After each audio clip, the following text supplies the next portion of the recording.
कर्मों का फल, कर्मों का फल। एक बार एक गरीब लड़का कुछ बेच रहा था, क्योंकि उसकी माली हालत ठीक नहीं थी।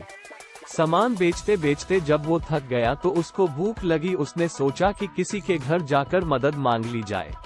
जैसे ही वह एक घर पर पहुंचा, उसने दरवाजा खटखटाया। बाहर एक लड़की निकल के आई। लड़का हड़बड़ा गया और उसकी बेचैनी बढ़ गई। उसने बोला, क्या मुझे पीने के लिए पानी मिल सकता है? लड़की अंदर गई और सोचने लगी कि गरीब लोगों को पानी तो सब पिलाते हैं, हो सकता है उसको भूख भी लगी हो। उसने देखा रोटी तो नहीं है, लेकिन उसकी नजर दूध पर गई। उसने एक गिलास दूध भरा और लड़के को दे दिया। लड़का दूध पीकर खुश हुआ। उसकी प्यास और भूख कुछ हद तक कम हो चुकी थी। लड़के ने कहा कि दूध के कितने पैसे दूं? लड़की बोली, इसकी कोई जरूरत नहीं है। मेरी माँ ने सिखाया है कि मुसीबत में लोगों की मदद करके उनसे पैसा नहीं लिया जाता। यह मेरा कर्म था और मैंने इसे किया और इससे मैं खुश हूँ। वह लड़का वहाँ से निकल गया, लेकिन रास्ते में सोच रहा था कि दुनिया में अच्छे लोगों की कमी नहीं है। अगर ढूंढा जाए तो ऐसे चेहरे और लोग सभी दिशाओं में मौजूद है। इस तरह की कई सकारात्मक और अच्छी बातें उसके दिल और दिमाग में चल रही थी। संघर्ष करते करते ये लड़का पढ़ लिख कर एक डॉक्टर बन गया और लोगों की मदद करता रहा।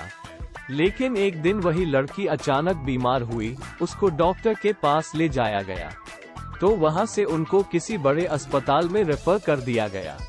लेकिन जब इलाज के लिए सारी फॉर्मेलिटी पूरी हुई तो डॉक्टर को पता चला कि अरे, ये तो वही लड़की है जिसने काफी सालों पहले मेरी मदद की थी। अब मैं इसका अच्छे से इलाज करके और इसे ठीक करके ही इसका ये ऋण चुका सकता हूँ। जब सारा काम हो गया और लड़की का ऑपरेशन खत्म हुआ तो एक बंद लिफाफे में उसको एक पत्र मिला। उस पत्र में लिखा था, आप पूरी तरह ठीक है और इस इलाज का पैसा तो आपने बरसों पहले एक गिलास दूध से चुका दिया है। लड़की की आंखों में आंसू थे।